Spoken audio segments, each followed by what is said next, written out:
प्रिय विद्यार्थियों, आज हम बीए पार्ट सेकेंड के फर्स्ट पेपर तुलनात्मक पद्धति को पढ़ेंगे। और तुलनात्मक पद्धति जो है वो राज विज्ञान में एक बहुत महत्वपूर्ण विषय है।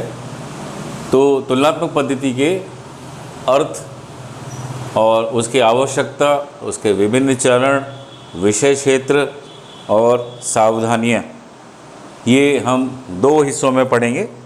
प्रथम हिस्से में हम जो है इसके अर्थ और विभिन्न चरण, आवश्यकताओं को पढ़ेंगे और कल हम इसके विषय क्षेत्र के ऊपर चर्चा करेंगे। किसी एक राजनीतिक व्यवस्था की अन्य राजनीतिक व्यवस्थाओं से तुलना करने की विधि को सामान्यतः तुलनात्मक पद्धति कहते हैं। राजनीतिक व्यवस्थाओं की आपस में तुलना से ही ये जानना संभव है कि क्यों कोई एक राजनीतिक व्यवस्था विशेष प्रकार की प्रकृति से युक्त है, कौन सी राजनीतिक व्यवस्था श्रेष्ठतर है, या ऐसा नहीं होने पर किस प्रकार से श्रेष्ठतर बनाई जा सकती है। और अब हम शुरुआत करते हैं तो हम पाते हैं कि तुलनात्मक पद्धति का प्रयोग बहुत पहले से होता हुआ आ रहा है। इसका प्रयोग अरस्तु, Cicero, Polybius, Machiavelli, Montesquieu, de Tocqueville, Bagehot, sir Henry Maine और लॉर्ड ब्राइस ने जैसे अनेक विद्वानों ने अपने अध्ययनों में किया है। और अरस्तु ने 158 संविधानों का अध्ययन किया, उसकी तुलना के बाद क्रांति के कारणों की विवेचना की और सर्वोत्तम विधान के संबंध में निष्कर्ष निकाले थे। इसलिए अरस्तु को तुलनात्मक राजनीति का जनक माना जाता है। मॉन्टेस्क्यू को आप पढ़ते हैं तो उसने फ्रांसीसी संविधान की ब्रिटिश संविधान से तुलना करते हुए अपने शक्ति पृथक्करण के सिद्धांत की रचना की थी। और ब्राइस ने पर्यवेक्षणात्मक पद्धति के साथ साथ तुलनात्मक पद्धति का प्रयोग करते हुए प्रजातंत्रात्मक शासन व्यवस्था की सफलता के लिए आवश्यक सामान्य परिस्थितियों का वर्णन किया है। फिर डॉक्टर हर्मन फाइनर की बात हम करते हैं। उन्होंने अपने प्रसिद्ध ग्रंथ आधुनिक सरकारों के सिद्धांत व व्यवहार की रचना इस पद्धति के आधार पर ही की थी। भारतीय संविधान की आप बात करें तो उन्होंने विभिन्न देशों की राजनीतिक संस्थाओं का तुलनात्मक अध्ययन करके अपने निष्कर्षों को भारतीय संविधान में संजो दिया था। सन 1945 में इस पद्धति का प्रयोग राजनीतिक व्यवस्थाओं की औपचारिक, कानूनी और संवैधानिक तुलनाओं तक ही सीमित था। इसके बाद एशिया और अफ्रीका के नए देशों के कारण राजनीतिक व्यवस्थाओं की अनेकता, विचित्रता ने तथा तुलना के प्रत्ययों, विश्लेषण उपकरणों के परिष्करण ने तुलनात्मक पद्धति को परिमार्जित किया है। अब तुलनात्मक पद्धति किसी राजनीतिक व्यवस्था की किसी अन्य राजनीतिक व्यवस्था से यांत्रिकी तुलना, मैकेनिकल कंपैरिजन मात्र नहीं है। अब इसका प्रयोग सृजनात्मक प्रक्रिया, क्रिएटिव प्रोसेस के रूप में भी होता है। यदि भारत के प्रधानमंत्री की तुलना किसी गांव के सरपंच से की जाए तो ये तुलना केवल यांत्रिकी ही होगी और ऐसी तुलना से ना तो प्रधानमंत्री के बारे में और न ही सरपंच के बारे में कोई अर्थपूर्ण निष्कर्ष निकलेगा। इसलिए अब तुलनात्मक पद्धति का प्रयोग विशेष अर्थों में होने लगा है। तुलनात्मक पद्धति का अर्थ स्पष्ट करते हुए अरेंड लिपहार्ट ने लिखा है कि तुलनात्मक पद्धति अन्य सभी परिवर्तनों को स्थिर रखते हुए दो या अधिक परिवर्तनों के बीच सामान्य अनुभाविक संबंध की स्थापना करने की विधि है। आर्थर एल कालबर्ग ने तुलनात्मक पद्धति को मापन का एक रूप मात्र माना है। लासफेल और आमंड इस पद्धति को वैज्ञानिक पद्धति मानते हुए लिखते हैं कि तुलनात्मक पद्धति वैज्ञानिक पद्धति से भिन्न हो ही नहीं सकती है। तुलनात्मक पद्धति के संबंध में अन्य विद्वानों ने भी इस संबंध में कई परिभाषाएं दी हैं। अब तुलनात्मक पद्धतियों की आवश्यकता क्यों महसूस की जाती है, तो इसके समर्थन में निम्न तर्क प्रस्तुत किए जाते हैं। नंबर 1, राजनीतिक व्यवस्थाओं के मध्य की समानताओं एवं असमानताओं को समझना। तो विश्व के विभिन्न देशों में अनेक राजनीतिक संस्थाएं काम करती हैं। एक ही नाम तथा स्वरूप वाली राजनीतिक संस्थाएं भी अनेक देशों में कार्य करती हैं, परंतु उनके कार्य एक समान नहीं होते।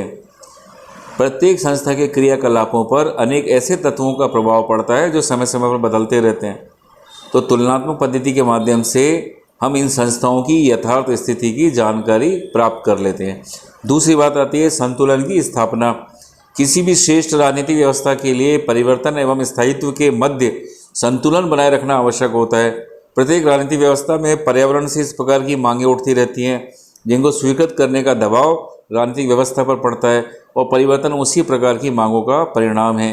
विभिन्न राजनीतिक व्यवस्थाओं में इस प्रकार के आर्थिक, सामाजिक एवं सांस्कृतिक समूह या अन्य हित समूह होते हैं जो बहुत शक्तिशाली एवं प्रभावशाली होते हैं। वे अपने हितों के अनुरूप विभिन्न प्रकार के दावे प्रस्तुत करते हैं। इस प्रकार की स्थिति में राजनीतिक व्यवस्था का ये दायित्व होता है कि वह बिना किसी प्रकार के असंतोष व अराजकता को उत्पन्न किए उनसे सामंजस्य स्थापित करे।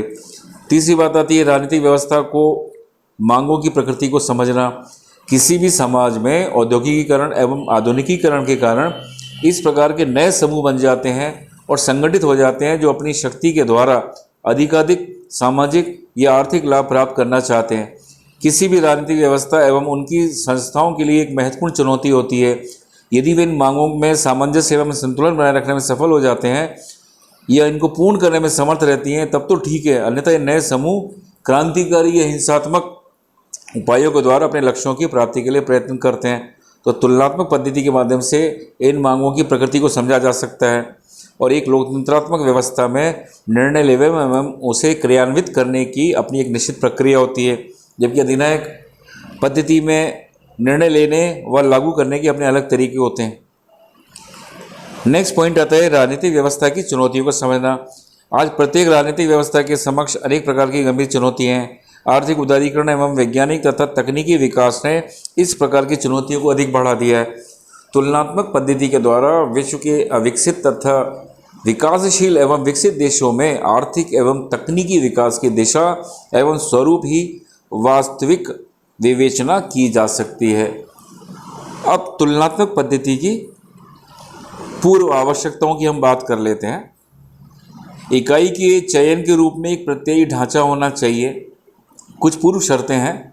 तो जब हम तुलनात्मक पद्धति का प्रयोग करते हैं तो एक इकाई ढांचा होना चाहिए। जैसे भारत के प्रधानमंत्री की तुलना हम ब्रिटेन के प्रधानमंत्री से करें तो दोनों इकाइयों के समान प्रत्ययी ढांचे वाली इकाइयाँ होनी चाहिए। दूसरी बात आती है प्रत्ययी इकाइयों की परिभाषिता। तुलनात्मक पद्धति के प्रयोग में केवल एक ही प्रकार के प्रत्ययी इकाइयों का चुना जाना चाहिए जिसकी परिभाषा दी जा सके। इकाइयों का चयन करते समय इस बात का ध्यान रखना चाहिए कि उनसे संबंधित प्रत्यय समय, स्थान एवं संस्कृति के बंधनों से मुक्त होना चाहिए एवं सभी अवस्थाओं एवं परिस्थिति में लागू होने चाहिए।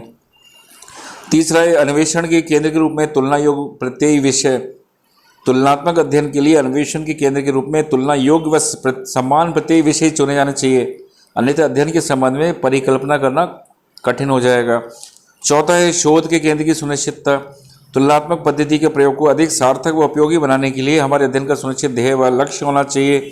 निरर्थक तथ्यों की तुलना नहीं करनी चाहिए। यदि शोध के केंद्र की सुनिश्चितता नहीं होगी तो अनावश्यक आंकड़ों के इकट्ठा होने का भय बना रहेगा। पांचवा आता है प्रत्येक इकाई के न्यूनतम 2 उदाहरणों की अनिवार्यता।